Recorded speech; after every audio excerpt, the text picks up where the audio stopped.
Hey everybody, it's Christina Holloway here, and today we're going to talk about how to delegate effectively.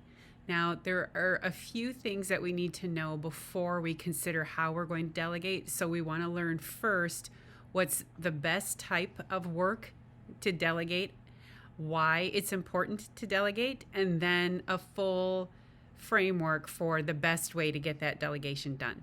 All right, so let's get started. Now, number one, we want to understand exactly what we're trying to delegate. So if you're a person who feels overwhelmed and you have a lot of work on your plate and people keep telling you you need to delegate more and you need to get more stuff off your plate, you may get into a habit of just taking a number of tasks that you have, the ones that don't require too much work on your part or they're annoying to you, and then hand them off to somebody who's on your team and tell them, hey, could you get this work done? So now I'm delegating. I'm asking other people to do some work. I'm getting it off my plate and I'm focusing on the bigger things that I have to worry about. So this is a little bit flawed. And the reason is because there's no forethought into what you're doing or why you're doing it. So a person who uses the approach of just trying to get the busy work off their plate or whatever is inconvenient that they don't want to focus on and they're just going to give it to somebody else, that tends to, first of all, create some resentment with the people who end up having to take the work,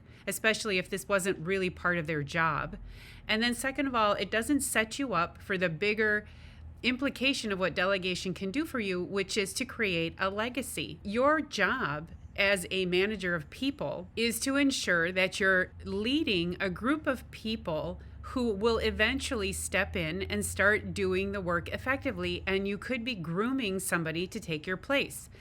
The old mantra of if you don't teach others how to do your work, there's no reason to get you promoted. It really holds true. If you're constantly doing the work, if you're micromanaging, if you're holding on to important tasks and deciding that those are your own, then eventually someone's going to tell you, we can't promote you, you're too valuable here. And you don't want that situation at all. The whole reason I talk about the type of coaching I do is to help build a career development plan. You want to figure out what you're doing in your current job, how you can up-level those skills, and then get into the next job. So we absolutely want to make sure we're creating a legacy when we teach others how to do their work. And that's what the second part is, which is I need to learn how to be a teacher instead of just a person who delegates. Now, here, we want to make sure we understand that you're going to create a framework or an approach, just even an approach to doing work. And the people who work for you are now going to start assimilating or acclimating toward your approach. And they're going to start filling in those gaps and behaving like a well-oiled machine, which means when tasks come across your plate, you know exactly who you're supposed to delegate to and who enjoys doing that work. So you have to figure out, where am I delegating?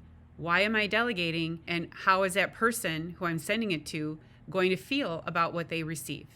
All right, so once we've identified those two areas, we now want to work on a full-blown process for how delegation can work effectively for you. In addition, if you're a person watching this video and you don't have people that report to you, but you are frustrated by the type of work that gets delegated to you, the framework that I'm about to discuss is going to be very helpful for you to take back to your boss and say, I would prefer to be mentored or managed or delegated to in this way.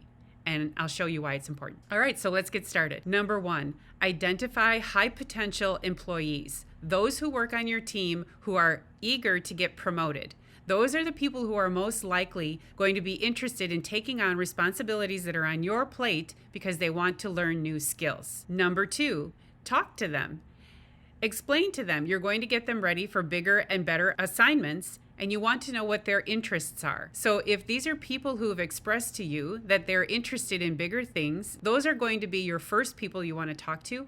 Then you want to sit down with them and ask them exactly what are you interested in doing here? Because it's important for you to find out what they would like to do before you start delegating work to them that one, may not be their strength, or two, they're just not interested in doing that type of work, and three, it could very well be work that doesn't help them develop their skills the way they wanted to. Once you've figured all of that out, create a development plan for them. You're now going to sit down with your high potential employee, understand their strengths and their goals, and then create a plan that allows you to put them in areas where they can start doing the type of work you're trying to get off your plate.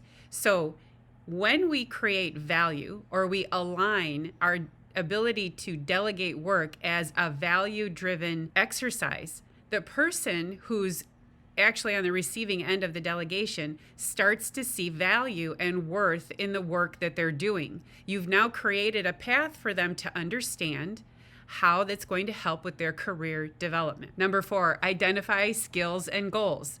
In the development plan, you're going to talk to your high potential employee and you're going to tell them, we now need to understand where we're going to have measurable results. And this means they're going to pick the areas that they want to develop, and you're going to start identifying how those skills are going to be measured, so that at the end of the year or when the performance reviews come about, you can say, I see we identified some skills, and then we're going to start assigning projects. And that takes me to number 5, start assigning tasks and projects to them. Now, when you start giving them tasks and assignments, this is where you get to delegate.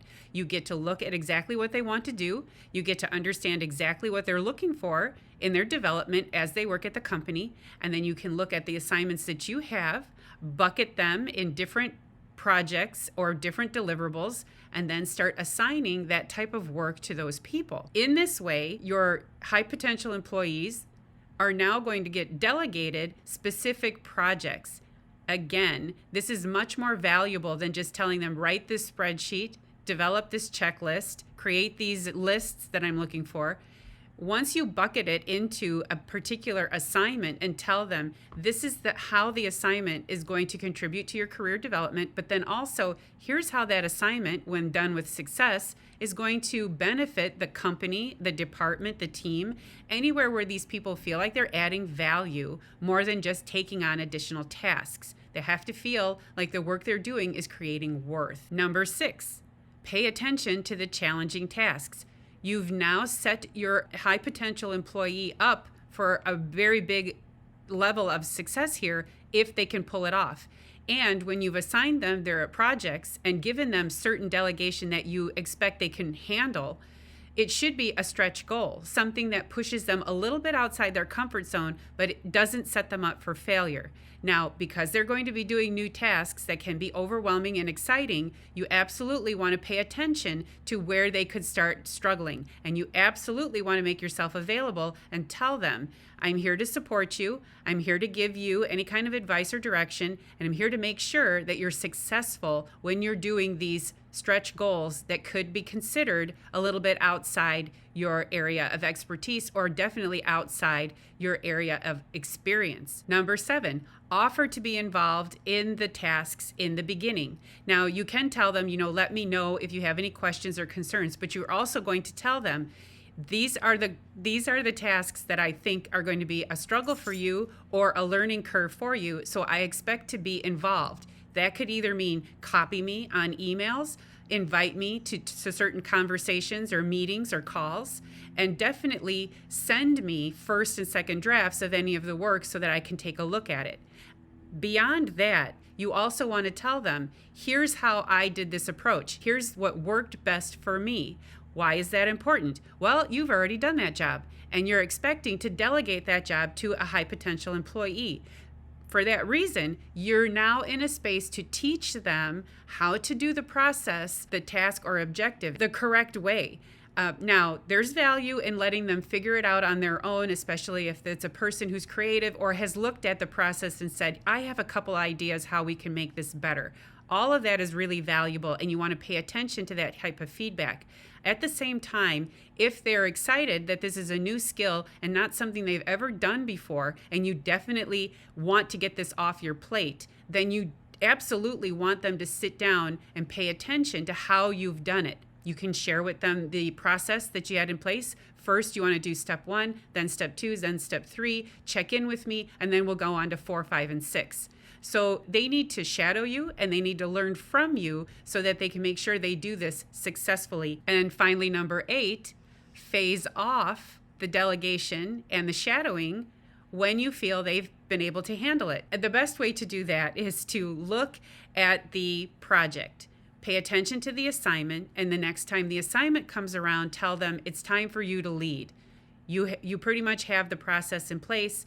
I've shown you everything that I can, and I feel like you're ready to own the process yourself. That means they can reach out to stakeholders if they have to. They can feel empowered to do their own outreach, make their own decisions, tweak the process if they feel it might help with their own style for delivery, and then check in with you fewer times, maybe once or twice, or just to send you an email and say, here's how I decided to do it. What are your thoughts?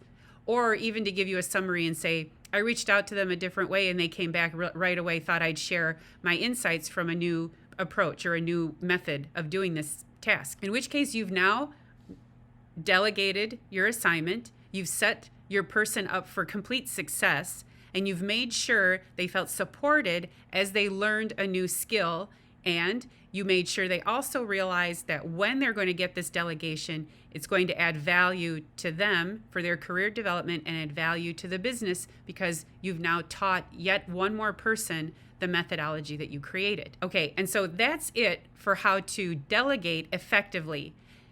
If you're a person who works for someone and you feel frustrated that they are not delegating to you in this exact manner, you should be able to go to your supervisor and explain to them, because the first half of the process I explained, actually every boss, supervisor, manager of people should be able to go back to each of their people and develop a career development plan.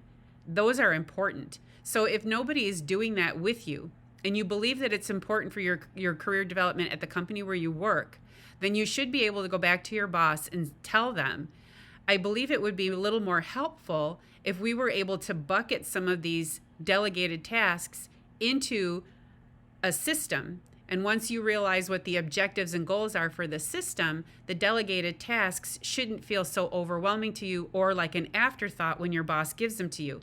Now, that's not going to be too easy, especially if you're dealing with a boss who is completely overwhelmed and constantly putting out fires, in which case you still, during a performance review, for example, want to tell them, I need more structure in my job. If we can just structure it better this way, here's a suggestion. I think this would be helpful for me to get more things off your plate.